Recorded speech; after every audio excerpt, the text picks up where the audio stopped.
فاسألوا أهل الذكر إن كنتم لا تعلمون. السلام عليكم ورحمة الله وبركاته. إن الحمد لله نحمده ونستعينه ونستغفره ونعوذ بالله من شرور أنفسنا ومن سيئات أعمالنا. من يهد الله فلا مضل له ومن يضلل فلا هادي له. أشهد أن لا إله إلا الله وحده لا شريك له وأشهد أن محمدا عبده ورسوله. فإن أصدق الحديث كتاب الله وخير الهدي هدي محمد صلى الله عليه وسلم وشر الأمور محدثاتها وكل محدثة في الدين بدعة وكل بدعة ضلالة وكل ضلالة في النار. أما بعد. Bapak-bapak, ibu-ibu, ikhwan dan akhwat yang dimuliakan oleh Allah Subhanahu wa taala. Alhamdulillah, segala puji bagi Allah Subhanahu wa taala dengan limpahan nikmat yang begitu besar, di antaranya nikmat iman, nikmat Islam, nikmat kesehatan, sehingga kita semua diberikan kemudahan oleh Allah Subhanahu wa taala untuk bisa berhadir di majelis ilmu. Mudah-mudahan apa yang kita pelajari, apa yang kita tuntut pada malam hari ini mendatangkan keberkahan dari Allah Subhanahu wa taala dan kita semua bisa mengambil manfaat dari apa yang akan disampaikan nantinya. Bapak, Ibu, ikhwan dan akhwat yang dimuliakan oleh Allah Subhanahu wa taala, pada malam hari ini kita akan membahas tentang seputar puasa, masih kena 2 minggu yang telah lewat belum selesai pembahasannya. Kemudian nanti kita lanjutkan dengan pembahasan sholat tarawih insyaallah. Maka saya mulai dulu kelanjutan dari pembahasan puasa yang sempat terhenti pada pertemuan yang telah lalu. Pada pertemuan yang telah lalu kita membahas tentang pembatal-pembatal puasa. Kemudian ada beberapa orang yang diberikan uzur di dalam syariat Islam untuk tidak berpuasa. Ada beberapa golongan yang diberikan di dalam Islam tidak berpuasa. Yang pertama adalah orang sakit. Orang sakit diperbolehkan untuk tidak berpuasa. Allah Subhanahu wa taala berfirman dalam Al-Qur'an, kata Allah, "Faman kana minkum maridan aw ala safarin fa iddatun min ayyamin ukhra." Kata Allah, barang siapa di antara kalian, kata Allah, sakit atau dalam kondisi safar, maka hendaklah dia ganti di hari-hari yang lain. Artinya dia boleh berbuka. Pertanyaannya, sakit yang seperti apa boleh berbuka? Apakah orang flu boleh berbuka? Ataukah orang yang lagi sakit hati boleh berbuka?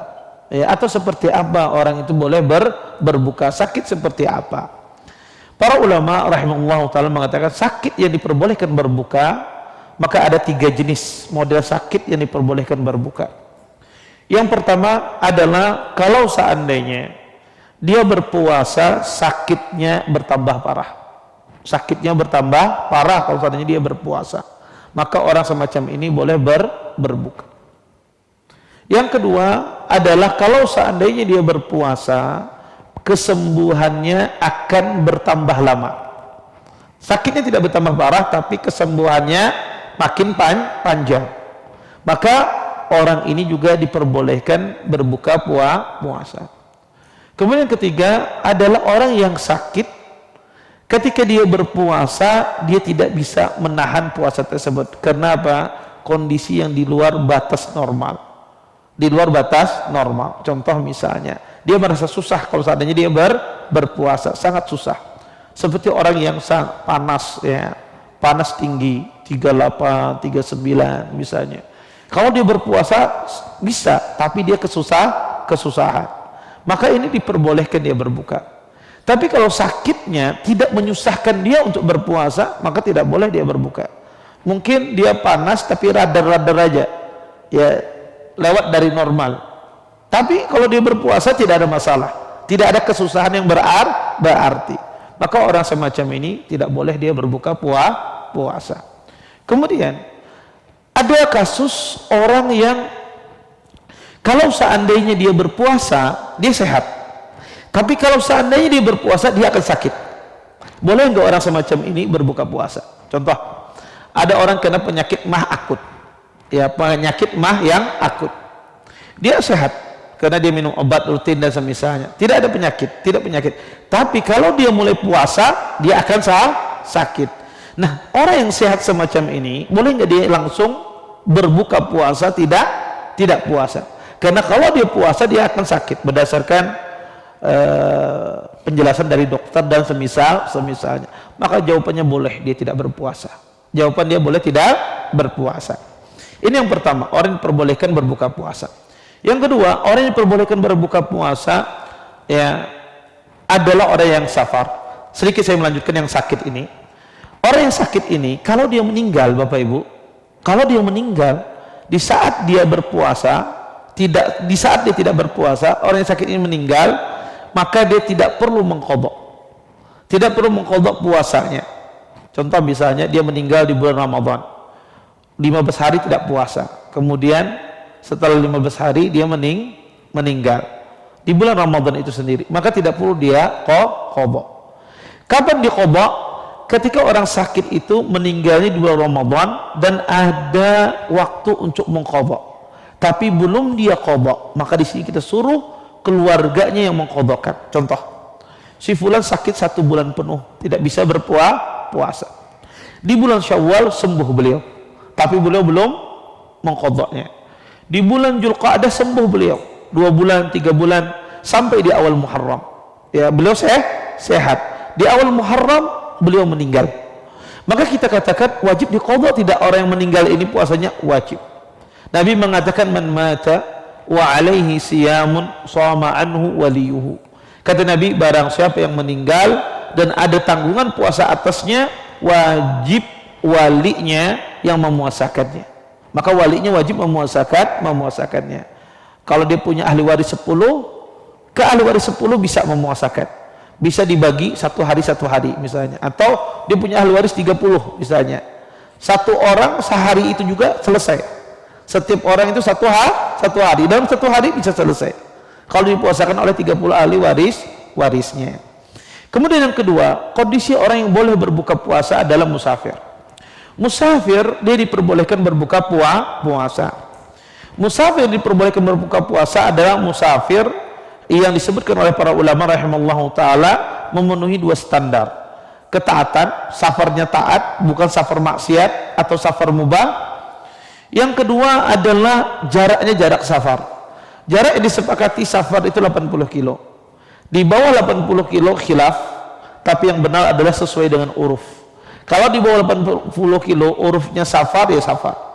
Seperti orang Tabalong sini, kalau ke Berabai safar tidak. Antum kalau pergi ke Berabai safar nggak uruf orang Tabalong? Hah? Safar apa tidak? Kada safar?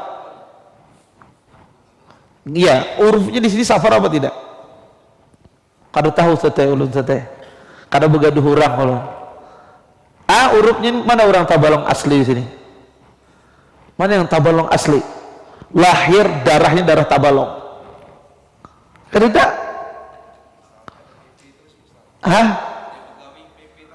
Pegawai, iya. Urufnya di sini safar gak ke Berabai itu? Kada. Taib. Ke Kandangan safar kada urufnya orang Tabalong? Safar. Dari sini ke Kandangan berapa jaraknya? 80 kilo sudah. 100 kilo. Oh, sudah safar. Berarti setelah Berabai itu apa? Pantai Hambawang. Pantai Hambawang itu safar nggak dari sini ke Pantai Hambawang itu? Cair. Nah inilah kadang kalau dikembalikan kepada uruf repot. Ustadz, lu gak ada tahu urufnya, karena uruf manusia itu beda-beda. Intinya, kalau di bawah 80 kilo itu dikembalikan kepada uruf. Kalau urufnya safar, safar. Kalau urufnya tidak safar, tidak safar. Tapi 80 kilo ke atas pasti musafir.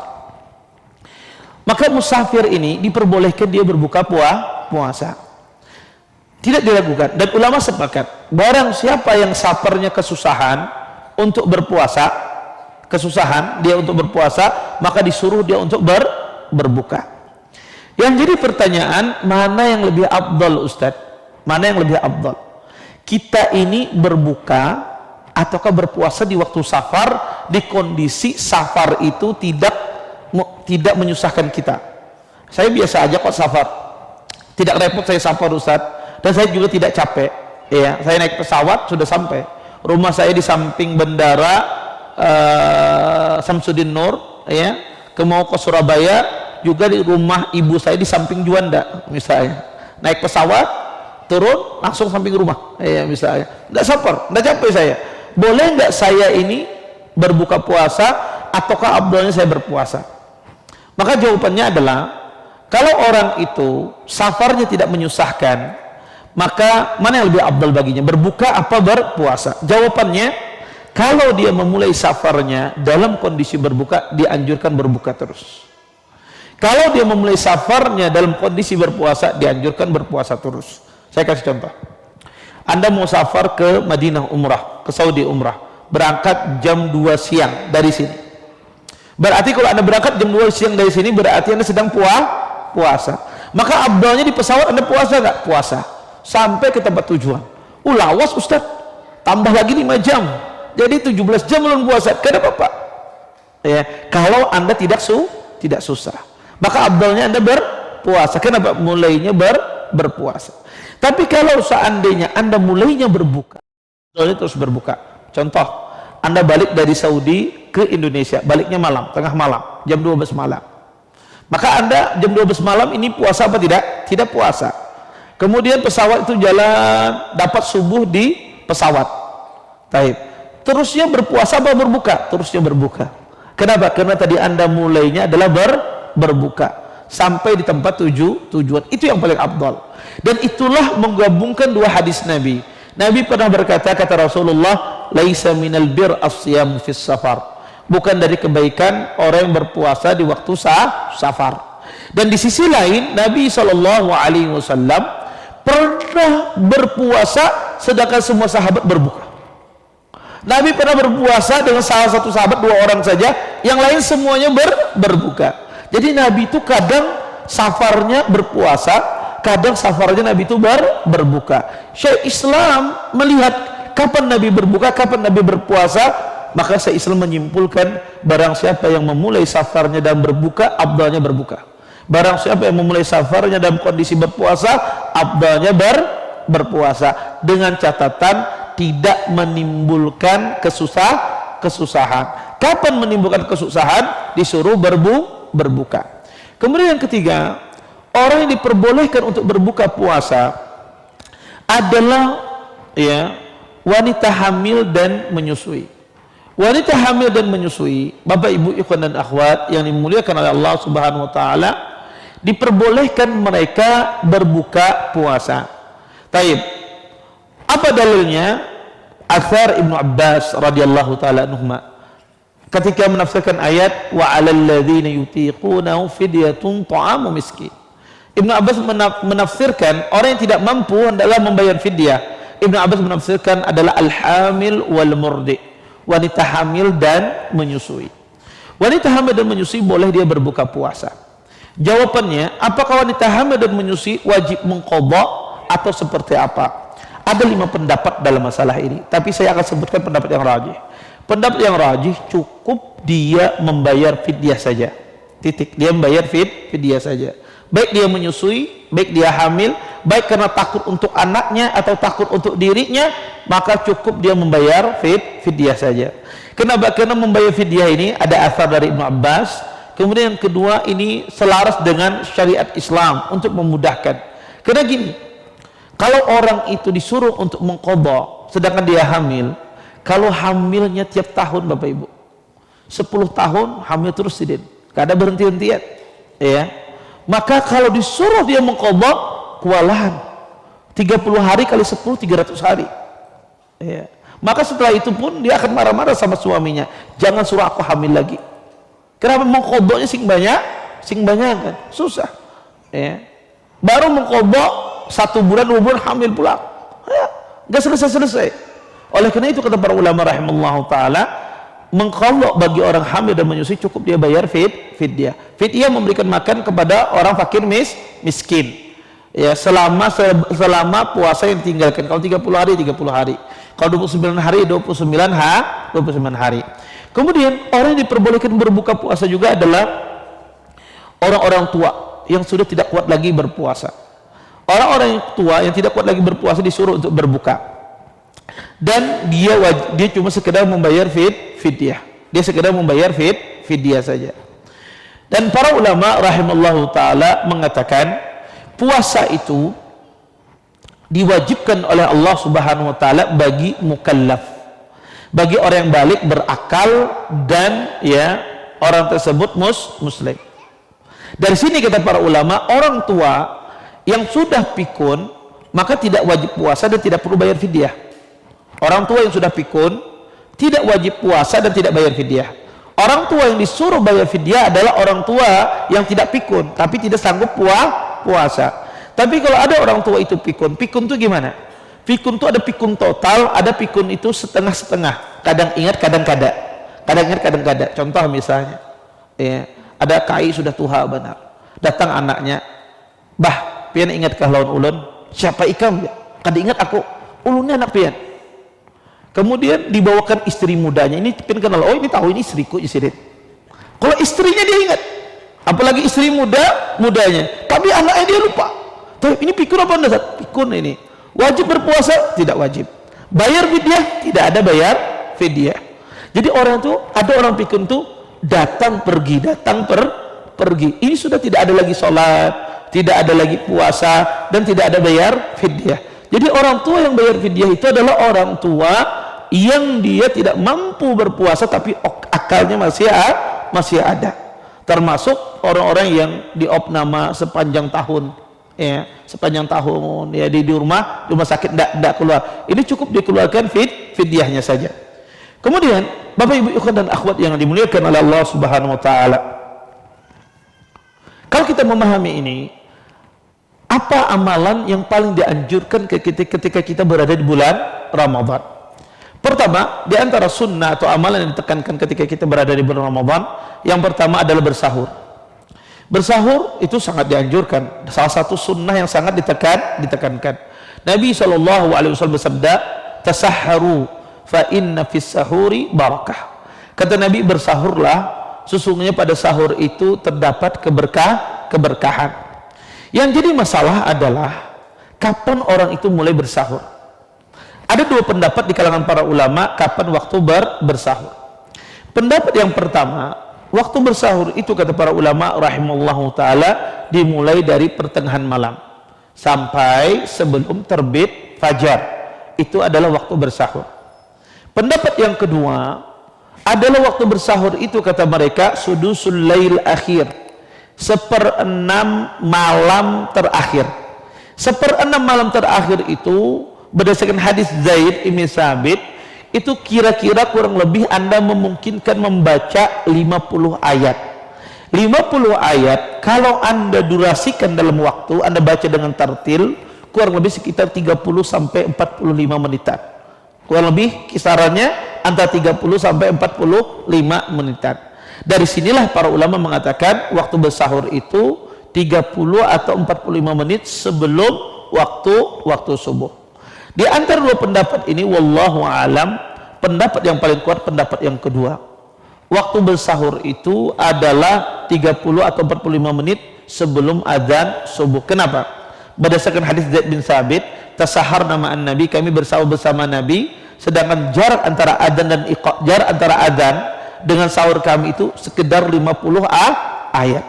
Yang kedua, dan ini juga menguatkan kondisi tubuh kita. Kenapa? Karena dekat dengan waktu bersahur, dengan waktu fajar. Adapun ada sebagian ikhwah kadang bersahur, habis sembahyang tarawih langsung makan. Ini sekaligus ulun lihat sahur Ustaz. Itu sahajakah sahurnya? Itu bukan sahur namanya, tapi makan malam. Ya, bukan sahur. Itu masih dikatakan makan malam. Ya. Jadi sahur itu 40 sampai atau 30 menit.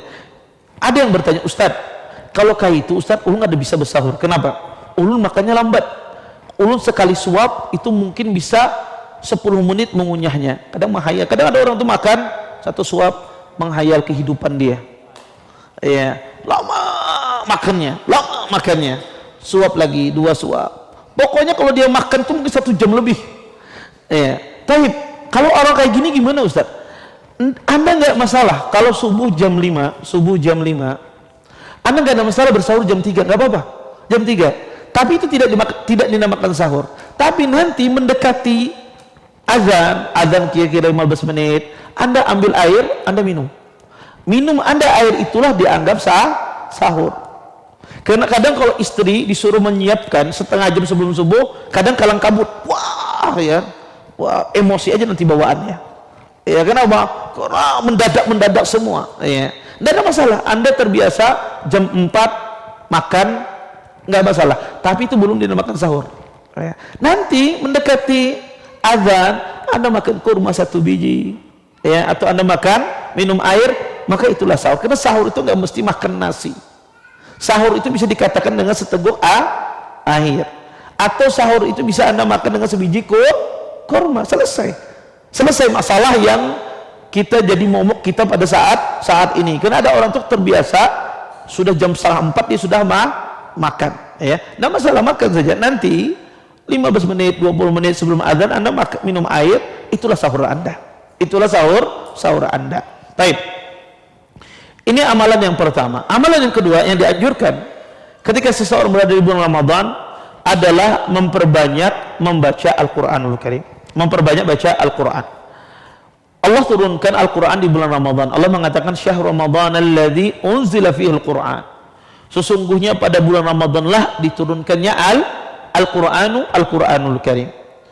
Bapak Ibu ikhwan dan akhwat yang dimuliakan oleh Allah Subhanahu wa taala, yang jadi permasalahan dalam membaca Al-Quran di bulan Ramadan ini banyak masalah. Masalah yang pertama, kalau orang itu sudah punya kebiasaan membaca Al-Quran di luar Ramadan, seperti sekarang ini Anda biasanya jamaah punya kebiasaan baca Al-Quran. Tapi Ustaz, pas di bulan Ramadan kebiasaan saya membaca ini sudah sampai pada juz 15. Ketika masuk awal Ramadan saya ngulang dari awal, apa lanjutkan bacaan saya?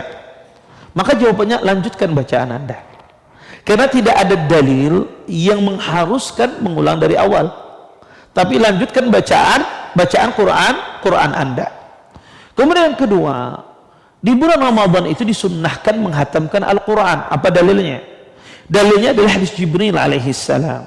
Jibril itu datang kepada Nabi setiap malam di bulan Ramadan membacakan Al-Quran. Dan setiap tahunnya Jibril menghatamkan bersama Nabi Al-Quran. Dan di waktu Nabi wafat, tahun di mana Nabi wafat, Jibril membacakan Quran 2 kali kepada Nabi. Ya. Ini artinya di bulan Ramadan kita disuruh menghatamkan Al-Quran. Artinya disuruh kita banyak-banyak menghatamkan Al-Quran. Timbul masalah, Ustadz, saya ini lagi gemar-gemarnya menghafal Al-Quran. Jadi Ustadz tadi disuruh menghatamkan Al-Quran. Bagaimana saya bisa menggabungkan? Kalau saya menghafal, mungkin nggak bisa hatam Al-Quran. Tapi kalau saya membaca Al-Quran, saya bisa hatam berkali-kali di bulan Ramadan. Bisa 3 kali, bisa 4 kali.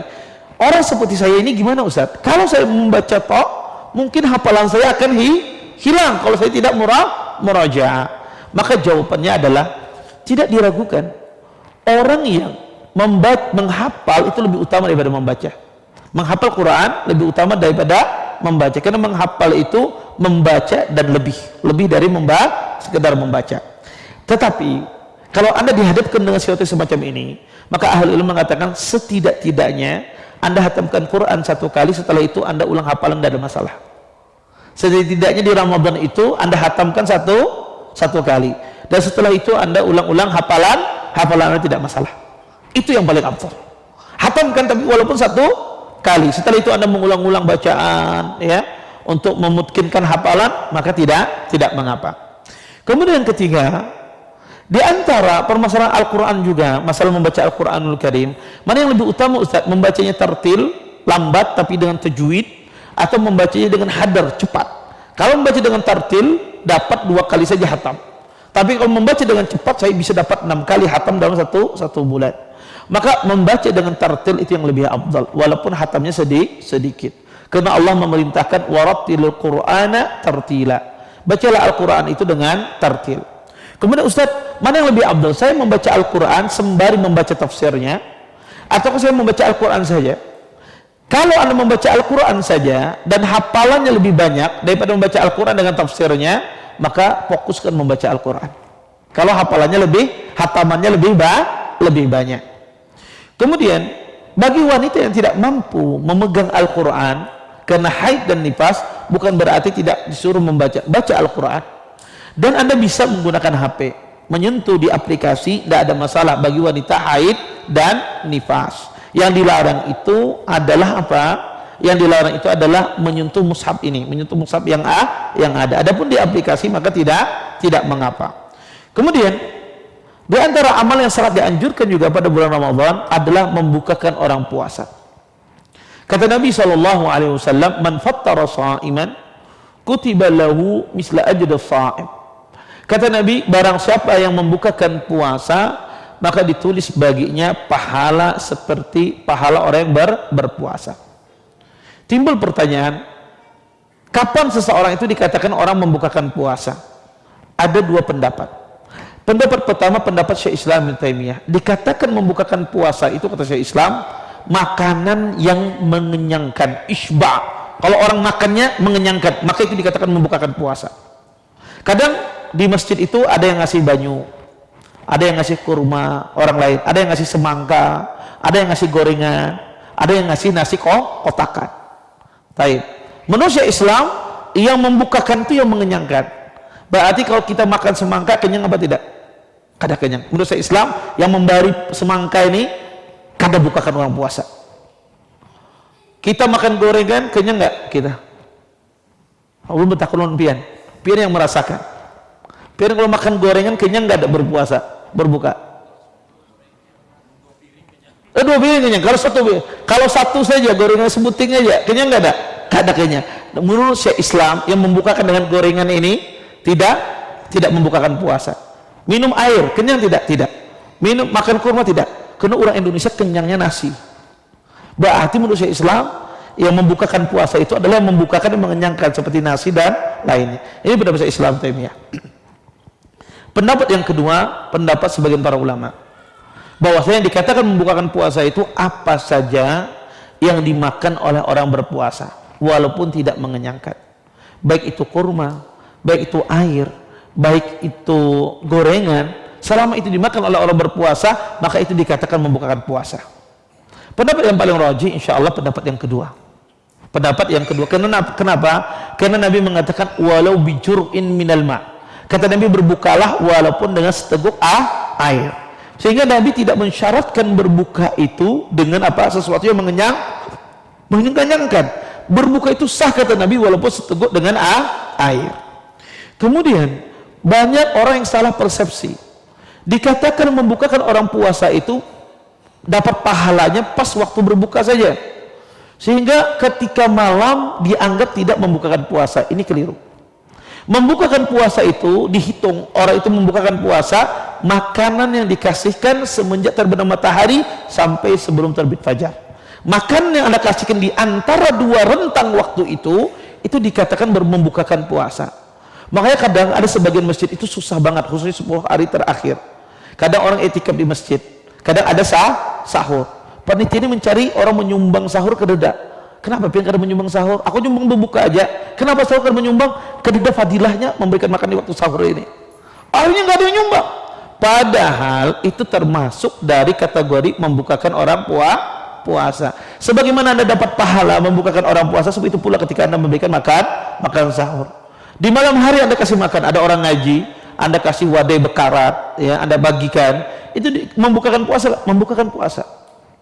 Ada orang berjamaah ngaji di masjid, habis tarawih Anda kasih wadai, ya, atau Anda kasih bingka misalnya, itu membukakan puasa gak? Membukakan puasa. Dapat pahalanya sama, Ustaz? Dapat pahalanya sama. Maka ini makna dari membukakan puasa. Kemudian di antara amal yang sangat dianjurkan adalah kita meninggalkan ghibah dan namimah dan meninggalkan dusta. Ini dosa, tinggalkan 3 dosa ini. Ini dosa yang memberanguskan orang sedang berpuasa. Ghibah, namimah, dan dusta. Ghibah, namimah, dan dusta.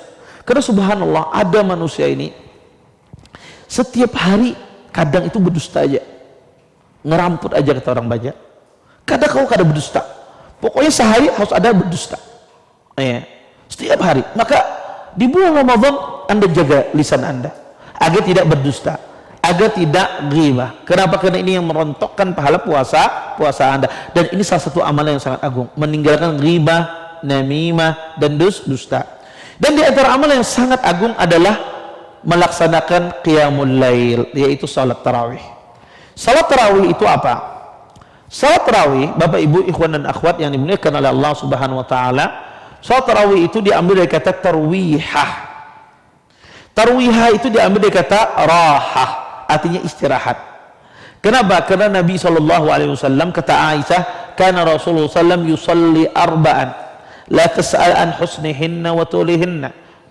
Kata Aisyah, Nabi SAW sholat malam, sholat tarawih itu 4 rakaat. Jangan kalian tanya bagusnya dan panjangnya. Maksud Aisyah, setelah 4 rakaat Nabi itu duduk yang panjang. Maka dari sinilah dia ambil kata tarawih, adanya istirahat di sholat tersebut. Kemudian sholat tarawih ini sholat yang sangat ditekankan. Sholat yang sangat ditekankan. Kenapa? Pertama, Nabi SAW mengerjakannya. Rasulullah SAW mengerjakannya. Disebutkan dalam sebuah hadis, Nabi SAW datang ke masjid, ya. Kemudian sahabat sholat bersama Nabi. Di malam keduanya Nabi datang lagi. Kemudian makin banyak jamaahnya. Di malam ketiga Nabi tidak keluar, sahabat menunggu. Di malam keempat juga Nabi tidak keluar salat tarawih, sahabat menunggu. Kemudian ketika mendekati fajar, Nabi keluar dari rumahnya, mengatakan kepada sahabat, kata Nabi, saya tahu kalian menunggu saya, tetapi kata Nabi, inni khasyitu an tufrada alaikum. Saya tidak keluar dari rumah saya, kata Nabi, saya takut jangan-jangan sholat ini akan diwajibkan atas kalian. Makanya Nabi meninggalkan berjamaah bersama sahabat di masjid agar tidak diwajibkan tarawih. Artinya tarawih itu sangat ditekankan. Pernah juga suatu hari Nabi berjalan di masjid, melihat sahabat diimami oleh Ubay bin Ka'ab ketika Ramadan. Kata Nabi sallam, qad asabu. Kata Nabi, mereka sungguh telah benar apa yang mereka lakukan. Oleh karena itu kata para ulama, sholat tarawih ini sholat yang disyariatkan. Kemudian ada perbedaan antara sholat tarawih, sholat tahajud, sholat witir, dan qiyamul lail.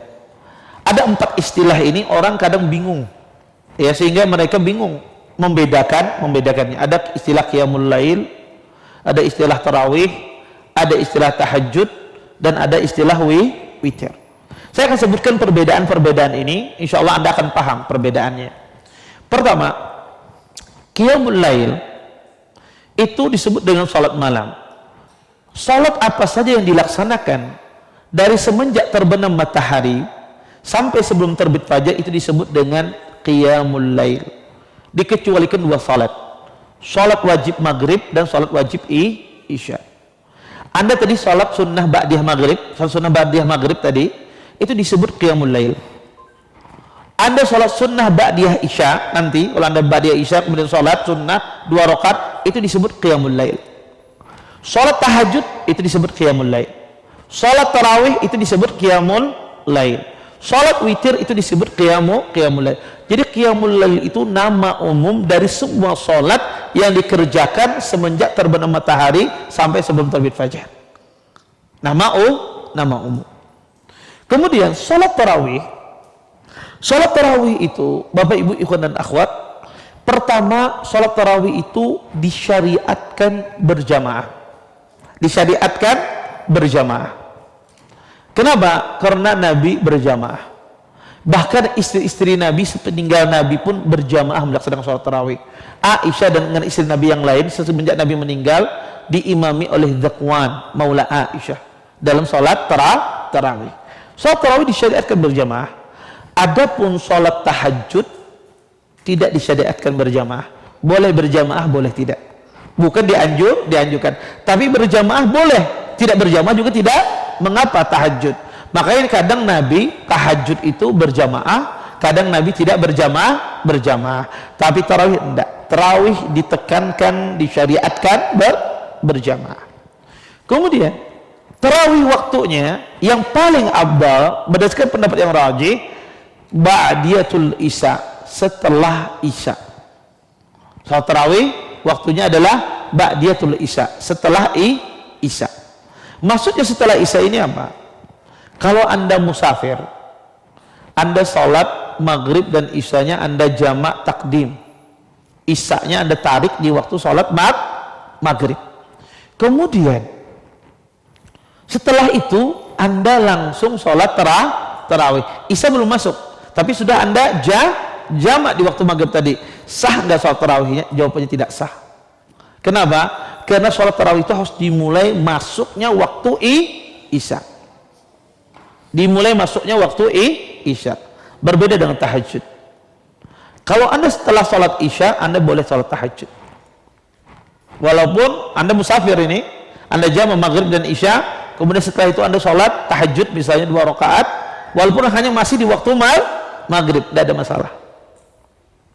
Tapi tarawih tidak. Tarawih waktunya ba'diyah Isya. Dan paling afdal waktunya dikerjakan tarawih itu adalah setelah melaksanakan sholat ratibatul Isya, setelah melaksanakan sholat sunnah Isya, yaitu sholat ba'diyah Isya. Kalau Anda masbuk, Anda sudah sholat di rumah Anda, sholat Isya, tapi belum sholat ba'diyah Isya, pergi ke masjid Al-Um di sini, pergi ke sini, ternyata imamnya sudah sholat tarawih. Kemudian Anda masuk dengan imam, niatnya apa? Ba'diyah Isya. Anda berjamaah tarawih bersama imam karena imamnya 2 rakaat. Kemudian Anda berjamaah, niatnya ba'diyah Isya. Kemudian Anda salam. Sah nggak sholat ba'diyah Isyanya? Enggak. Kenapa? Karena ba'diyah Isya itu tidak boleh dilaksanakan berjamaah. Banyak kesalahan yang terjadi di antara ikhwah itu, ketika dia belum sholat ba'diyah Isya, dia masuk ke sholat tarawih niatnya ba'diyah Isya. Tidak boleh ba'diyah Isya itu dilaksanakan berjamaah. Ba'diyah Isya itu tidak boleh berjamaah. Terus gimana Ustaz? Saya belum melaksanakan ba'diyah Isya. Maka laksanakan ba'diyah Isya 2 rakaat. Kalau sudah selesai baru Anda ikut bersama imam. Baru Anda ikut bersama imam. Kemudian ada pun sholat tahajud. Waktunya yang paling afdal adalah sepertengahan malam. Tahajud itu afdalnya adalah dimulai tidur di awal malam, kemudian bangun pertengahan malam, dia salat, kemudian setelah itu menjelang subuh dia tidur lagi, pas adzan subuh dia bangun. Itu tahajud yang paling afdal waktunya, dan itulah yang disebut dengan qiyamud Daud, afdalul qiyam. Kata Nabi, afdalus siyam siyamud Daud, seutama-utama puasa Nabi Daud alaihissalam, berbuka sehari, berpuasa sehari. Wa afdalul qiyam qiyamud Daud, kata Nabi. Dan seutama-utama salat adalah salatnya Nabi Daud alaihissalam. Gimana salatnya Nabi Daud? Dimulai dengan tidur, diakhiri dengan tidur.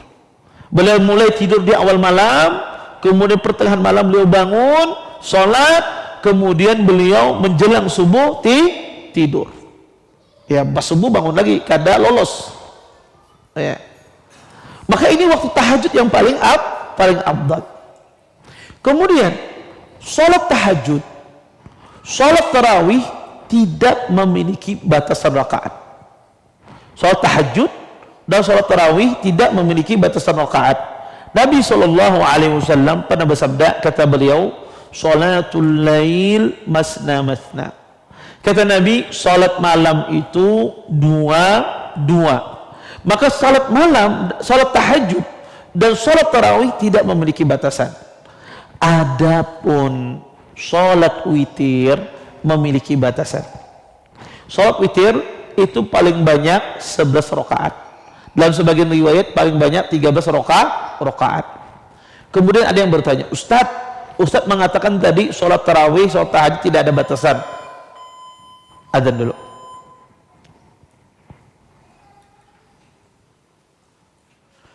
Baik, Bapak Ibu ikhwan dan akhwat yang dimuliakan oleh Allah Subhanahu wa taala. Kita lanjutkan lagi. Kalau seandainya Ustadz tadi bilang sholat tarawih dan sholat tahajud tidak memiliki batasan, sedangkan sholat witir batasannya 11 atau 13 rakaat. Tapi karena ada hadis Aisyah yang mengatakan bahwasanya, kata Aisyah, Nabi SAW tidak pernah menambah, baik itu di dalam Ramadan ataupun di luar Ramadan, lebih dari 11 rakaat. Nabi, ada hadis Aisyah mengatakan demikian, Nabi tidak pernah menambah di dalam Ramadan dan di luar Ramadan lebih dari 11 rakaat. Maka kita katakan betul hadis tersebut, tapi yang dimaksudkan dalam hadis tersebut adalah sholat witir, bukan sholat tahajud, bukan sholat tarawih. Dari mana Ustaz bisa berkesimpulan demikian? Pertama, itu penafsiran para ulama. Yang kedua, sholat yang ada di dalam dan di luar Ramadan cuma witir. Ya, cuma witir di dalam dan di luar Ramadan. Ya, tarawih tidak ada di luar Ramadan. Tarawih tidak ada di luar Ramadan. Oleh karena itu, hadis ini tidak bertentangan dengan hadis Aisyah yang mengatakan Nabi tidak menambah 11 rakaat, yang dimaksudkan adalah witir. Kadang Nabi berwitir 11, kadang Nabi berwitir 13. Kemudian, Bapak Ibu ikhwan dan akhwat yang dimuliakan oleh Allah Subhanahu wa taala, di antara perbedaan antara tahajud, tarawih dan witir, bahwasanya salat tahajud dan salat tarawih itu salat tahajud kaifiyahnya disebutkan oleh para ulama ada 2 kaifiyah. Bisa 2 salam, bisa 4 rakaat menurut sebagian pendapat para ulama. Adapun tarawih, wallahu a'lam, pendapat yang paling kuat kaifiyahnya cuma 1, yaitu 2 rakaat salam. Tata caranya 2 rakaat salam. Adapun witir kaifiyahnya banyak, tata cara pelaksanaannya banyak. Bagaimana tata cara pelaksanaannya? Witir, kalau Anda berwitir 3, bisa 2 cara. 2 rakaat salam, kemudian naik 1 rakaat lagi, kemudian salam, atau 3 rakaat sekaligus tasyahud akhirnya di rakaat ketiga.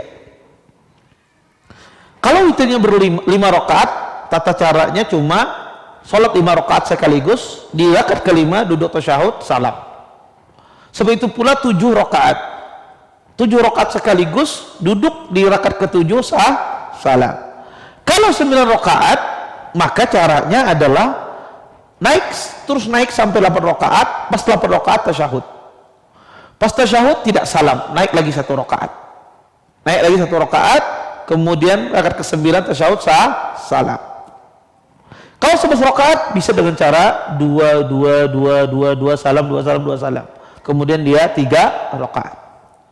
Jadi kaifiyah witir itu banyak tata caranya. Sedangkan tahajud menurut sebagian para ulama bisa 2 rakaat atau 4 rakaat. Tetapi tarawih menurut ahlul ilm, pendapat yang rajih cuma 2 rakaat saat salam.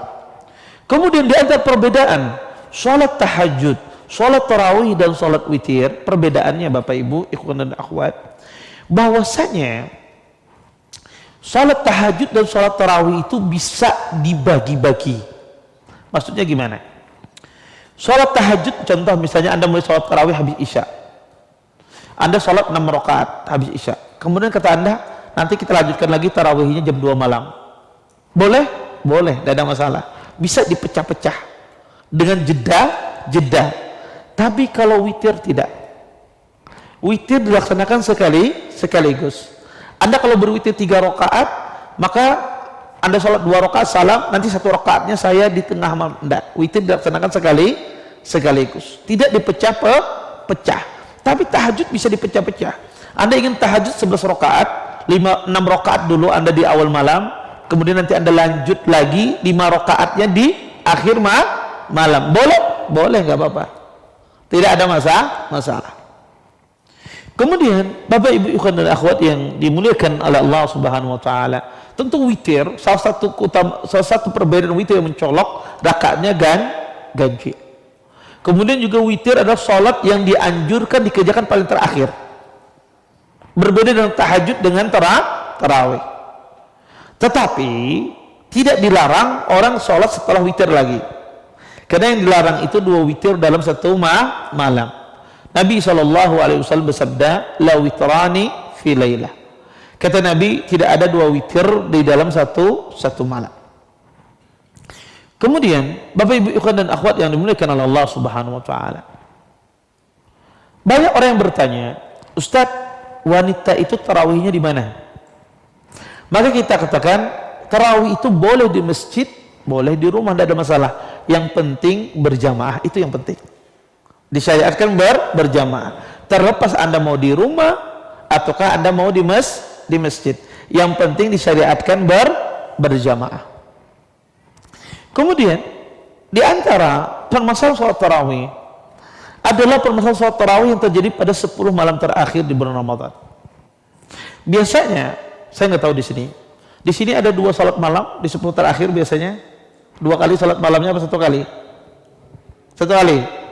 Mungkin di sebagian masjid, ya, di sebagian masjid itu kadang di 10 malam terakhir itu ada 2 kali sholat malamnya.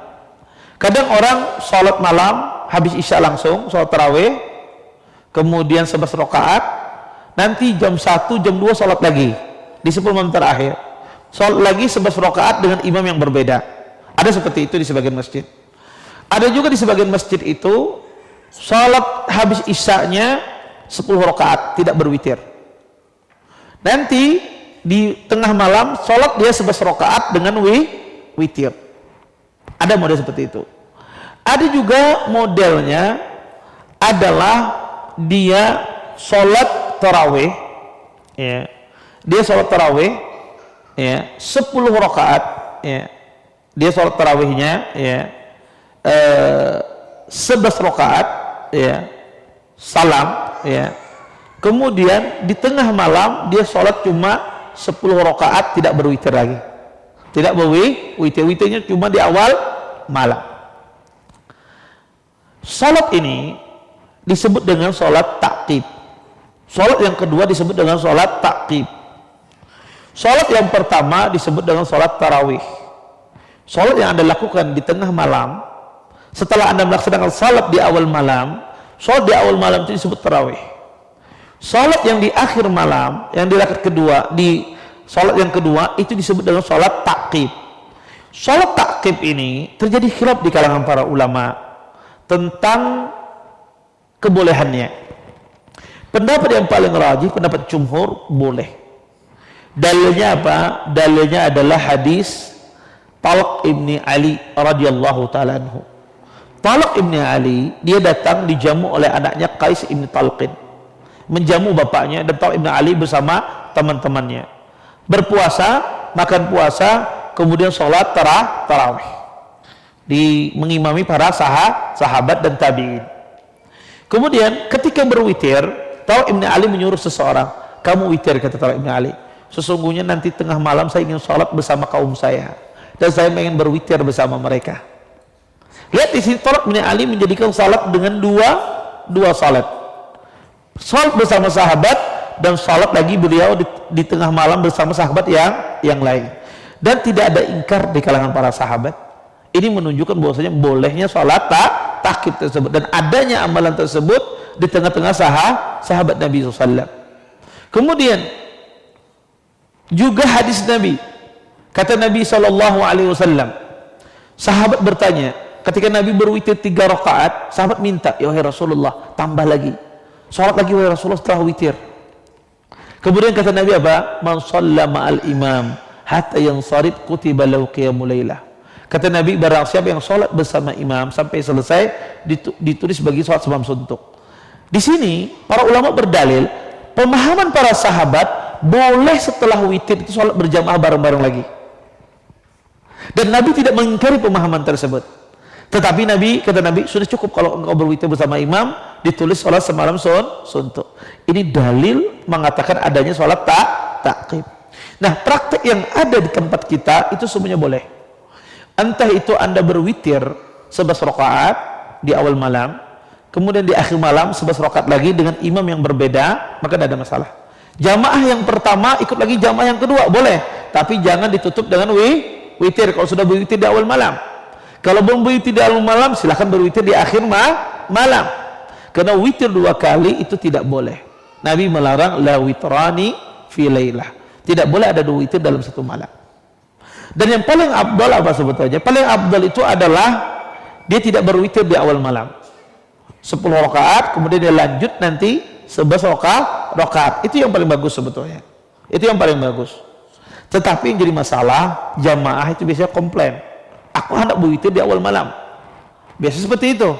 Karena ada jamaah kita itu nggak bisa bangun malam, ya, nggak bisa bangun malam karena mungkin berdagang dan semisalnya. Tapi kalau bisa dikondisikan bagus masjid. Tapi kalau nggak ada masalah, ya. Atau dengan cara yang ketiga tadi, dia sholat sholat tarawih, ya, dia sholat tarawihnya di awal malam ini dengan witir, ya, kemudian di akhir malam tidak dengan witir, itu juga boleh. Kemudian Bapak Ibu ikhwan dan akhwat yang dimuliakan oleh Allah Subhanahu wa taala, mungkin ada yang bertanya, Ustaz, apa fadilahnya sholat tarawih ini? Sholat tarawih ini memiliki fadilah yang luar biasa. Di antara fadilah yang pertama, sholat tarawih ini, Nabi SAW bersabda, "Man qama Ramadhana imanan wa ihtisaban, ghufira lahu ma taqaddama min dhanbi." Kata Nabi SAW, barang siapa sholat malam di bulan Ramadan penuh dengan keimanan dan mengharap pahala dari Allah, maka Allah ampuni dosanya. Maka keutamaan yang pertama, orang sholat tarawih diampuni dosanya. Pertanyaannya, siapa yang diampuni dosanya ini? Gimana syaratnya? Syaratnya pertama, sholat tarawihnya utuh 1 bulan penuh. Karena Nabi mengatakan qama Ramadan, sholat bulan Ramadan. Kalau sholat tarawihnya bahasa Banjarnya belang kambingan, sembahyang kadang tidak, sembahyang kadang tidak, maka ini tidak mendapatkan ampunan. Tidak mendapatkan ampunan kecuali ada uzur syar'i seperti sakit, safar, haid dan nifas. Tapi kalau dia sembahyang 10 hari misalnya tarawih, 2 hari pray misalnya, kemudian lanjut lagi tarawih, maka ini dia tidak mendapatkan fadilah ini. Ini syarat pertama, tarawihnya full kecuali ada uzur syar'i. Yang kedua, syaratnya mendapatkan ampunan ihtisaban, mengharap pahala. Ada orang itu kadang sholat tarawih sama sekali kadang berniat mencari pahala, pokoknya main tarawih aja udah. Dia tidak menghadirkan mencari pahala, mengharap pahala diampuni dosa-dosanya. Karena ada orang itu hanya sekedar sholat dan sama sekali tidak mengharap sama sekali dari sholatnya itu pahala. Nah, ini dia tidak mendapatkan. Dia apa? Wahtisabat, dia mengharap pahala dari sholatnya, barulah dia mendapatkan ampunan. Ini 2 syaratnya. Sholat tarawihnya full, dan ketika Anda sholat, Anda mengharap pahala dari sholat Anda, bukan Anda tidak mengharap sama sekali. Baik. Yang kedua, keutamaan orang sholat tarawih, Bapak Ibu ikhwan dan akhwat, bahwasanya dia ditulis sholat semalam suntuk. Ditulis sholat semalam suntuk. Nabi SAW mengatakan, "Man shalla ma'al imam hatta yansarif kutiba lahu qiyamul lailah." Kata Nabi SAW, barang siapa yang salat bersama imam sampai selesai, kutiba lahu qiyamul lailah, maka ditulis baginya salat semalam suntuk. Jadi seolah-olah Anda itu dari habis isya sampai subuh, seolah-olah Anda dianggap salat. Ketika Anda salat itu bersama imam.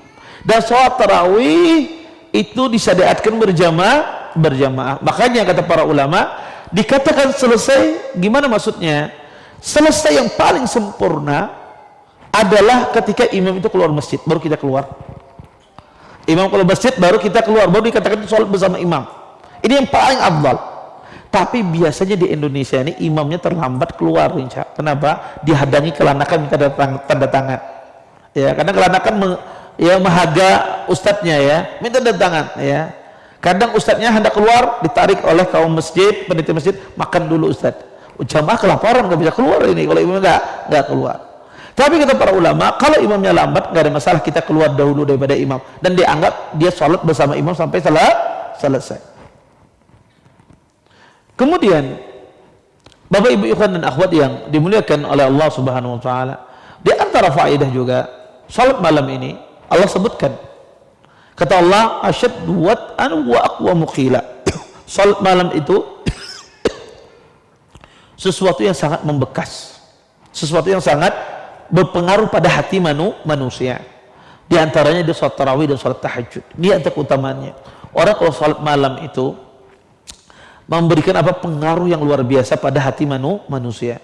Makanya orang kalau dia salat tahajud, nih rumusnya, siapa saja salat tahajud, salat malam, insya Allah dia tidak bermaksiat di pagi harinya, tidak bermaksiat. Karena salat malam itu membekas. Makanya kalau Anda punya masalah, siapapun punya anak bermasalah, suruh dia salat malam. Kalau dia salat malam, maka dia akan selesai. Makanya subhanallah, ada seorang sahabat Nabi SAW. Dia mengatakan, wahai Rasulullah, saya telah berzina. Ya, dia mengatakan karena penyakit syahwat. Dia penyakit syahwat. Syahwatnya membara, apa macam. Nabi SAW mengatakan apa? Disuruh oleh Nabi salat. Disuruh oleh Nabi salat. Karena salat itu ya akan menghilangkan itu. Apalagi salat malam. Makanya kata para salafus saleh mengatakan, barang siapa salat malam, sejatinya dia mengasih apa? Tabungan untuk dia tidak bermaksiat pada hari itu, pada hari besoknya. Makanya orang kalau salat malam jarang bermaksiat. Tapi Anda lihat orang-orang yang maksiat, yang melakukan maksiat, tidak menundukkan pandangannya, melihat ini, biasanya tidak pernah salat malam. Biasanya tidak pernah salat malam. Nah, ini diantara keutamaan ya, orang melaksanakan salat tarawih menjadikan sangat berpengaruh pada hatinya. Kata Allah, asyaddu wa aqwa muqila. Bapak Ibu dan akhwat yang dimuliakan Allah Subhanahu wa taala, ini diantara ya keutamaan salat tarawih. Kemudian juga tentu di bulan Ramadan ini kita disuruh untuk juga banyak-banyak bersedekah ya, banyak-banyak bersedekah ya. Maka kalau di tempat Anda ya ada butuh bantuan, Anda bersedekah. Masjid misalnya, Masjid Al-Um butuh perbaikan, butuh renovasi, maka Anda bantu. Oh, ada sekolah yang dibutuh bantuan, sekolah Al-Um di sini belum selesai. Mumpung di bulan Ramadan musimul khairat, ya, musim kebaikan. Sedekah biasa saja sangat besar pahalanya. Kata Nabi, "Mana qasad sadaqatu min mal." Tidak akan pernah berkurang harta yang disedekahkan di jalan Allah Subhanahu wa taala. Kalau itu di luar Ramadan tidak pernah berkurang, bagaimana dengan bulan Ramadan? Apalagi di tempat-tempat yang fadil, tempat yang afdal. Bangun masjid, bangun sekolah, ini jihad, bagian dari jihad fisabilillah. Karena jihad itu ada dengan senjata, ada jihad itu dengan ilmu. Masjid itu tempat ilmu, sekolahan itu tempat ilmu, dan ini amal yang cebar, amal yang besar. Dan kata Allah, man dzalladzi yuqridullah qardan hasana. Kata Allah, siapa yang memberikan pinjaman kepadaku, kata Allah, dengan pinjaman yang baik. Kata Allah, siapa yang berani memberikan pinjaman kepadaku qardan hasana, pinjaman yang baik, Allah akan beri, Allah akan bayar pinjaman tersebut. Utang itu akan Allah bayar ya. Maka ini kesempatan orang kalau di bulan Ramadan ada masyru'ul khair, ada kesempatan ya untuk kita berbuat baik ya, seperti masjid atau sekolahan ataupun yang lainnya ya. Maka ini kesempatan emas seseorang untuk mendapatkan pahala yang sebanyak-banyaknya. Baik, mungkin ini yang bisa ulun sampaikan, mudah-mudahan bermanfaat. Sisa waktu yang ada mungkin kita gunakan tanya jawab. Kalau ada yang mau bertanya silahkan, boleh, ada yang mau bertanya, ada yang mau ditanyakan silahkan, baik berkaitan dengan puasa atau berkaitan dengan sholat, tidak masalah. Silakan, ada yang bertanya.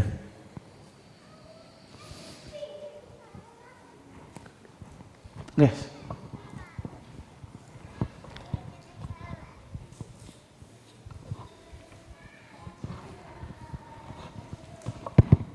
Bismillah. Mohon izin bertanya Ustadz. Tadi kalau saya tidak salah dengar Ustadz sebutkan tentang fidyah Ustadz. Fidyah itu dibayarkan sesuai dengan harinya, kalau tidak salah tadi saya dengar Ustadz. Yang saya kurang paham itu, apakah fidyah itu dibayarkan sesuai dengan harinya, satu hari untuk satu fakir miskin, ataukah jumlah fakir miskin yang diberi makan itu sesuai dengan jumlah harinya, begitu Ustaz? Mohon penjelasannya yang lebih rinci Ustaz. Oke. Baik, saya jelaskan secara rinci. Fidyah itu dibayar dengan jumlah hari yang kita tinggalkan puasanya.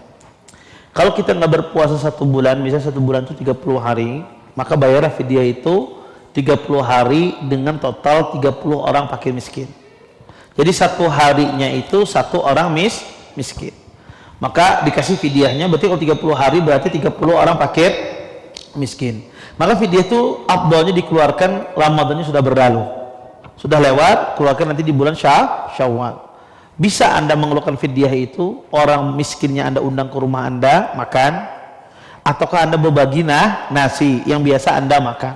Jadi disunahkan, disuruh membagi nasi yang biasa kita makan. Ya misalnya biasanya pian makan nasi kuning, iwak intalu atau harwat, itu yang dibagikan. Jangan dibagikan nasi kucing misalnya. Ya, karena itu kadang mengenyangkan. Maka dibagikan yang biasa kita makan. Kemudian harus dipastikan yang makan itu orang miskin, orang fakir miskin. Nggak boleh memakan fidyah itu orang kaya, nggak boleh. Atau orang, makanya keliru. Kadang orang membuat fidyah itu membukakan puasa dengan fidyah di masjid. Kadang di masjid itu yang makannya bukan orang miskin. Jadi fidyah itu diperuntukkan untuk orang fakir miskin. Ya jadi seperti itu. Jadi fidyah itu satu kali makan saja, diberikan satu kali makan untuk satu orang. Jadi satu hari itu jatahnya satu orang. Kalau 30 hari berarti 30 orang. Bisa Anda cicil sehari dua orang, sehari dua, bisa Anda jadikan satu sekaligus, boleh, tidak ada masalah. Wallahu a'lam. Ada lagi yang lain? Oke. Okay. Itu megang mix din berdahulu. Oke, macam. Bismillah. Assalamualaikum Ustaz. Terkait berimam ketika sholat tarawih, misalkan bagaimana kondisinya kalau kita ketemu imam yang sholatnya cepat gitu Ustaz. Kadang-kadang kan kita nih bingung gitu nah, yang fatihahnya aja kadang-kadang cepat betul kan. Terus kalaupun ibaratnya tetap boleh tuh atau tidak bolehnya seperti apa? Apakah memisahkan diri kah atau ikut lanjut atau gimana? Terkait takut juga kan kita tentang fitnah, misalkan kalau kita memisahkan diri atau bagaimana? Ini tanggapannya gimana Ustaz? Ya. Pertama, kalau bisa sembahyang di sembahyang al-um aja dulu. Insya Allah kada cepat. Ya.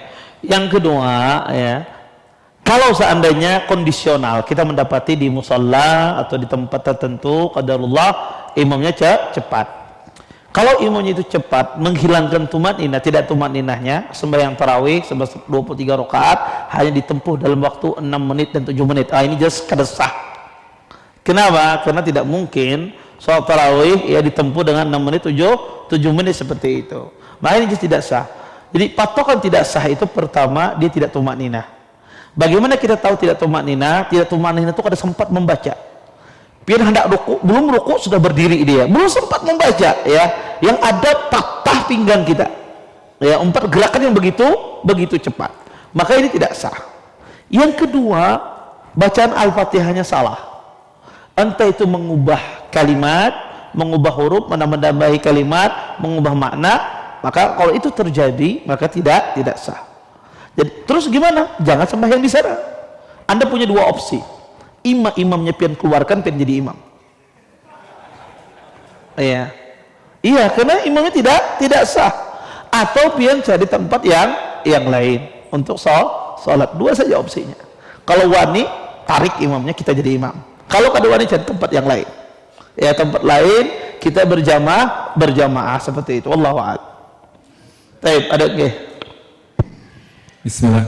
Ada 2 pertanyaan Ustaz. Yang pertama, membatalkan puasa di saat safar itu afdolnya saat mulai hari itu kita tidak berpuasa saat safar, atau kita berusaha berpuasa dulu ketika di perjalanan kita nggak kuat baru kita nggak puasa gitu Ustaz. Nah, terus yang kedua, untuk masalah fidyah itu makanannya itu diberikan kepada orang miskin Ustaz ya. Itu dipersyaratkan atau tidak orang miskin itu sholat gitu Ustaz. Karena kan terkadang ada juga orang miskin nggak sholat pula kan gitu Ustaz. Nah itu dipersyaratkan atau tidak miskin tapi dia sholat Ustaz. Syukran. Iya. Jazakumullah khair.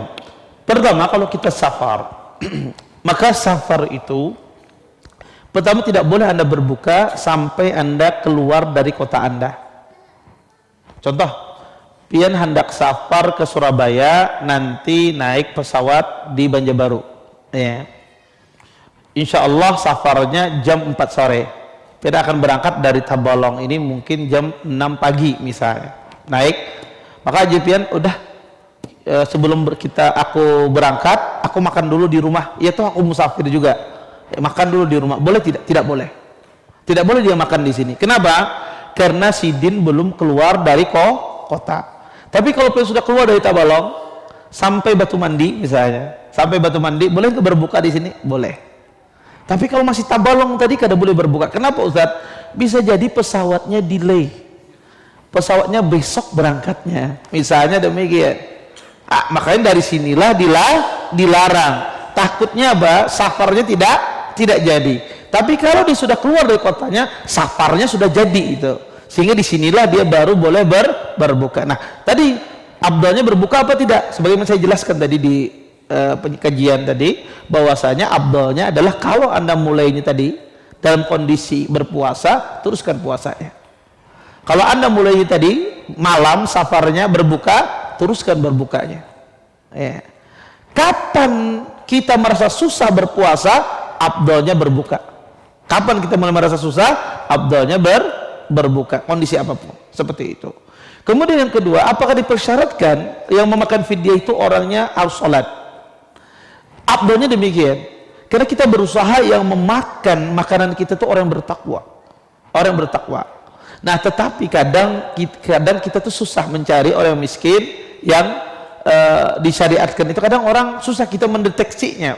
Bukan susah mencari banyak orang, tapi mendeteksinya susah. Kadang disyaratkan sholat, kadang ada yang mau menerima. Takutan aku, jangan-jangan aku ada masuk kriteria ini, misalnya. Maka pertama kita mudahkan diri kita. Kalau Anda kenal ikhwah yang ada di kajian di masjid, kasihkan mereka. Kalau Anda tahu, ya, maka orang-orang penuntut ilmu itu yang hadir ini yang berhak menerima zakat, menerima fidyah itu sebetulnya orang-orang yang hadir di majelis ilmu, karena mereka penuntut ilmu. Makanya saya lihat di Arab itu, masya Allah, mereka itu sangat perhatian. Jadi kita ini kadang lupa terhadap orang yang hadir kadang di majelis ilmu itu. Padahal orang di majelis ilmu itu ada orang yang membutuhkan. Sebetulnya mereka yang paling berhak. Sebetulnya kita kasih dari zakat kita, dari fidyah kita. Saya melihat kebiasaan orang Arab, masya Allah. Ya, orang Arab itu dia fokus perhatian pada penuntut ilmu.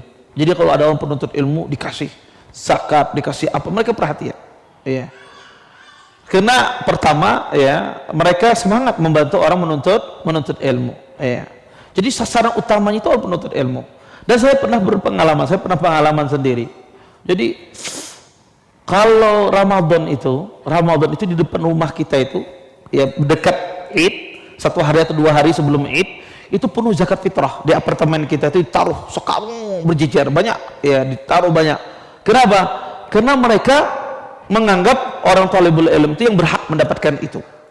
Nah, saya sering nolak. Jadi biasanya taruhnya malam-malam.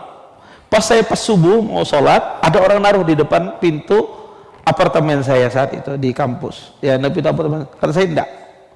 Saya tidak menerima. Saya juga berzakat fitrah, kata saya. Walaupun mahasiswa tapi masih bisa berzakat fitrah. Kata dia, tidak ada yang lebih fakir kecuali ente. Ini ente gitu. Kemana saya kasihkan? Katanya, kamu yang fakir, udah ambil, katanya. La ilaha illallah, ya sudah saya bagikan. Ya. Kadang itu saking antusiasnya, saking semangatnya. Nah, tetapi kadang mendeteksi itu susah. Maka kita kalau bisa dikasihkan orang yang sholat, alhamdulillah. Kalau tidak bisa juga tidak mengapa. Seperti itu. Wallahu a'lam. Baik. Ada lagi yang lain yang bertanya? Nggih. Atau ada ummahat yang bertanya? Ada ummahat? Nah, Ustaz. Ya. Assalamualaikum warahmatullahi wabarakatuh. Waalaikumsalam. Ada 3 pertanyaan, Ustaz, perihal mengajarkan anak berpuasa. Yang pertama, sebaiknya sejak usia berapa anak sudah diajarkan untuk berpuasa? Yang kedua, apakah benar tidak boleh mengajarkan anak untuk puasa setengah hari sampai zuhur? Karena dalam Islam tidak ada yang namanya puasa setengah hari. Yang ketiga, apakah boleh jika anak yang sedang puasa disuruh banyak-banyak tidur? Karena kalau sering main, minta makan atau minta minum. Nah, jazakumullahu khairan. Baik. Pertama, dari sejak kapan anak itu diajarkan berpuasa? Maka kita lihat sejak sejak anak itu kayaknya pas untuk diajarkan puasa. Tentu setiap anak berbeda-beda. Ada anak yang di usia 5 tahun, 6 tahun sudah siap diajarkan puasa.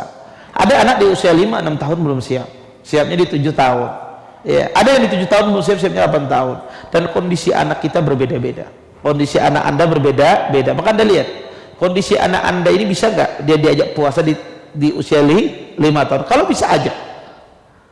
Kalau nggak bisa, ya udah tunggu 6 tahun. 6 tahun bisa, nggak bisa 7 tahun. Diajak berpuasa. Tetapi kalau dia sudah di usia 10 tahun harus ditekankan untuk berpuasa walaupun belum berdosa kalau dia tidak balik. Kalau balik sudah wajib. Tapi kalau 10 tahun sudah ditekankan dia untuk berpuasa. Kemudian kedua, mengajari anak puasa setengah hari boleh tidak? Ya, puasa dulu setengah hari, kemudian nanti minum, makan, lanjut lagi puasanya, kayak itu ya. Cuma diatur jarak sama orang tua, boleh, tidak apa-apa Bapak Ibu. Karena itu rangka taklim dalam melatih, membiasakan, tidak ada masalah, tidak mengapa ya. Kadang sebagian anak, mah ulun kada kau puasa setengah hari, puasanya 3 jam, jauh kada apa-apa puasa 3 jam. Setelah itu apa? Makan lagi pulang 3 jam berikutnya, kada masalah. Pas berbuka ini pembanyaknya juga pulang makan, ya enggak apa-apa. Ya, tidak masalah ya, tidak mengapa. Kemudian pertanyaan yang ketiga tadi saya lupa ya. Yang ketiga itu apa? Yang ketiga, Ustadz, bolehkah kalau anak sedang puasa disuruh banyak tidur? Iya. Bolehkah anak ketika sedang berpuasa disuruh banyak tidur? Jawabannya sebetulnya tidak tepat ya. Kalau boleh sih boleh, tapi apakah itu tepat? Jelas tidak tepat ya. Justru anak itu disuruh banyak beribadah. Karena Ustadz nanti dia malas, nanti dia berbuka, gak apa-apa dia berbuka, dia nggak wajib kok. Kalau dia nggak mampu, suruh berbuka, gak ada masalah. Malah lapar, gak ada apa-apa. Ikam ini puasa, tapi makannya lebih banyak daripada hari-hari biasa, gak apa-apa. Karena sebagian anak itu puasa makannya lebih banyak. Hari biasa makannya 3 kali, pas puasa 4 kali makannya. Bersahur iya, jam 10 makan, habis zuhur makan, buka makan, habis isya makan, lebih banyak makannya. Enggak apa-apa. Enggak apa-apa, yang penting dia merasakan syiar. Jadi sebetulnya tidak tepat disuruh anak itu tidur, tapi disuruh dia banyak ibadah agar dia tahu bulan Ramadan itu bulan ibadah. Oh ya, bulan ibadah. Kalau dia berbuka, Ustaz, enggak apa-apa. Namanya dilatih, namanya anak kecil dilatih, tidak ada masalah. Wallahu a'lam. Baik. Assalamualaikum Ustaz. Ini terkait masalah seputar Ramadan. Ini yang saya tanyakan ini masalah iktikaf Ustaz. Ini bolehkah kita kerjakan iktikaf selain waktu-waktu yang biasa kita lakukan, atau bisakah kita laksanakan pada siang hari atau subuh hari? Sekian Ustaz. Baik. Bolehkah iktikaf itu dilaksanakan di siang hari? Kemudian bolehkah iktikaf itu dilaksanakan di bulan Ramadan? Jawabannya boleh. Iktikaf itu kapan saja boleh dilaksanakan. Dia tidak terikat dengan waktu dan tidak terikat dengan bulan. Anda mau beriktikaf di bulan Ramadan boleh. Anda mau beriktikaf di Ramadan boleh. Di siangnya, di malamnya boleh. Bahkan di salah satu amal yang sangat dianjurkan di bulan Ramadan itu banyak-banyak berdiam diri di masjid. Kenapa? Karena orang banyak berdiam diri di masjid itu puasanya insya Allah aman. Karena yang tidak aman itu kalau di luar masjid. Kalau kita di luar masjid itu kadang aman. Kadang kita tidak menundukkan pandangan. Kadang kita membuka HP, Instagram, muncullah macam-macam. Kadang terlihat aurat wanita dan semisal, tidak aman. Tapi kalau di masjid itu aman. Ya, kalau di luar tidak aman. Di luar mungkin lagi awal-awal lihat Yufid TV, ceramah-ceramah Ustaz. Sudah Yufid beralih ke YouTube. Ya, YouTube lihat ceramah dulu. Saya muncul iklan drama Cina. Akhirnya nonton drama Cina. Ya, langsung menghayal dah ya, jadi anak bos dan semisalnya. Berakhir dengan drama Cina puasanya.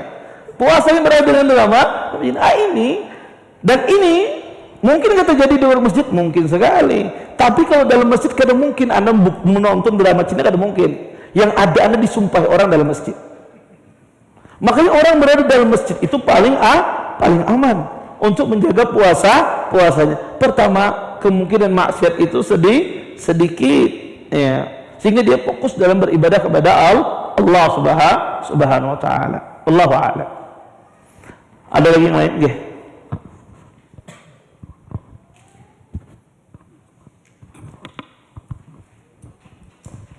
Terima kasih Pak Ustaz. Assalamualaikum warahmatullahi wabarakatuh. Waalaikumsalam. Yang ingin saya tanyakan tentang qada puasa. Nggih. Terkait di bulan Syawal tuh yang mana kita utamakan? Apakah qada atau puasa 6 hari di bulan Syawal? Yang kedua, ada sebagian ulama menyatakan bahwa puasa qada itu bisa digabungkan niatnya dengan puasa sunnah. Demikian Pak Ustaz. Assalamualaikum warahmatullahi wabarakatuh. Ya. Bapak Ibu dan akhwat yang dimuliakan oleh Allah Subhanahu wa taala. Kalau kita ada utang puasa Ramadan kemudian bertepatan dengan puasa Syawal, mana yang didahulukan? Mau qada puasa apa? Bayar utang puasa Ramadan atau puasa sunnah Syawal? Jawabannya adalah kalau bisa mengqada puasa terlebih dahulu, qada puasa terlebih dahulu. Baru setelah itu dia puasa sunnah di bulan Syawal. Tapi kalau seandainya waktunya mepet, gak cukup antara mengqada dengan puasa 6 hari bulan Syawal, maka puasa 6 hari bulan Syawal baru setelah itu qada. Tapi kalau secara prinsip boleh nggak puasa 6 hari Syawal dulu baru qada dan waktunya masih lapang? Jawabannya boleh, tapi tidak afdal. Tapi tidak afdal. Afdalnya apa? Dia qada, kemudian dia puasa 6 hari. Kalau nggak bisa, ya nggak bisa seperti itu, dia ingin puasa 6 hari dulu baru dia qada juga tidak mengapa. Tidak mengapa. Kemudian boleh nggak puasa 6 hari bulan Syawal digabungkan niatnya dengan puasa yang lain? Contoh misalnya digabungkan dengan puasa Senin Kamis. Boleh tidak? Tidak boleh. Pendapat yang rajih, karena puasa yang muayyan tidak bisa digabungkan dengan puasa yang muayyan, itu puasa sunnah. Jadi puasa sunnah yang bisa digabungkan itu adalah puasa sunnah muayyan dengan mutlak. Contoh misalnya, Anda menggabungkan puasa 6 hari di bulan Syawal, Anda gabungkan dengan puasa Ayyamul Bid, maka itu boleh menurut sebagian para ulama. Karena sebagian para ulama Ayyamul Bid itu adalah puasa mutlak dalam setiap bulan 3 hari di mana saja, 13, 14, 15. Sebagian ulama boleh, ya. Maka itu boleh Anda gabungkan. Tapi Ayyamul 6 hari bulan Syawal Anda gabungkan dengan Senin Kamis tidak bisa. Seperti itu. Wallahu a'lam. Baik, ibu-ibu ada yang ditanyakan lagi? Kalau nggak ada kita tutup. Izin bertanya Ustadz. Ya silakan. Doa setelah berbuka kan biasanya yang zahabat dhama'u Ustadz. Itu apakah doa yang sahih atau ada doa yang lainnya Ustadz? Baik. Ada 2 doa yang berbuka. Pertama doa Allahumma laka sumtu wa bika amantu wa ala rizqika aftartu. Hadis ini lemah. Doa ini hadisnya lemah. Kemudian yang kedua, doa dhahabat dhama'u wa btallatil uruqu wa sabatal ajru insyaallah. Telah hilang dahaga, basah urat-urat dan ditetapkan pahala insyaallah. Doa ini emang dari sisi sanad diperselisihkan, tapi insyaallah hadisnya hasan sehingga bisa diamalkan. Maka ketika kita berbuka disunnahkan membaca doa ini. Kapan doa ini dibaca? Setelah Anda membaca bismillah. Anda mau minum air misalnya, Anda baca bismillah, kemudian baca dhahabat dhama'u wa btallatil uruqu wa sabatal ajru insyaallah. Baru Anda minum seperti itu. Ya. Maka ini saja satu-satunya doa yang sahih ketika berbuka. Wallahu a'lam. Ada lagi ummahat satu mungkin? Kalau nggak ada saya kasih kepada ikhwan. Ada yang ditanyakan?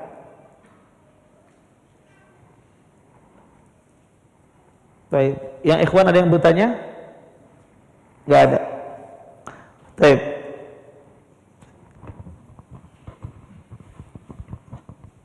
Untuk ini Ustaz, misalkan waktu subuh itu Ustaz, sebagian masjid kan kadang dia azan lebih dulu 2 atau 3 menit gitu Ustaz. Yang kita ikutin itu zohirnya azannya mereka itu atau waktu yang mungkin sudah ditetapkan Kemenak gitu Pak? Ya, taib. Saya sudah bahas ini minggu kemarin, sudah ya? Taib, gak apa-apa. Ya, biar murajaah sekalian. Ya, taib.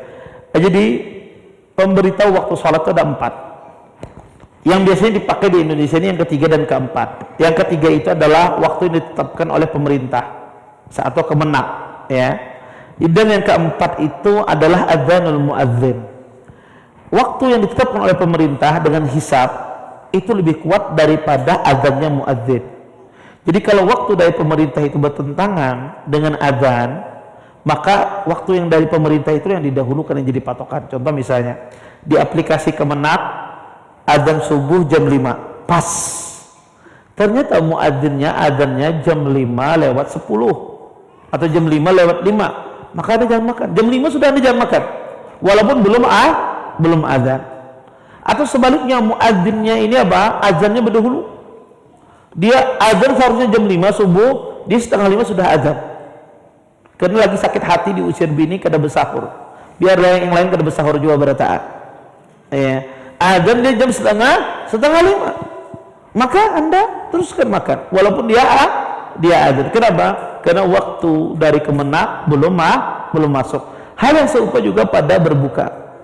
Kalau sudah berbuka jam 6:40 adzan misalnya, muadzinnya belum adzan, Anda makan. Jangan sampai menunggu muadzin sampai gitir-gitir Anda makan kurma, makan santap. Ya, kenapa? Karena muadzin itu kadang terlambat, kadang dia kadang ingat adzan, fokus makan dulu kadang ingat dia adzan. Pas orang buku cek, apa? Oh adzan lah, ini sibuk makan.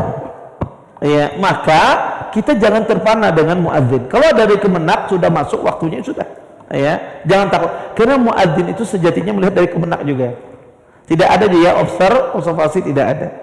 Jadi seperti itu. Wallahu a'lam. Baik, saya kira cukup. Kita tutup dengan waktu majelis. Subhanakallahumma bihamdika asyhadu an la ilaha illa anta astaghfiruka wa atubu ilaik.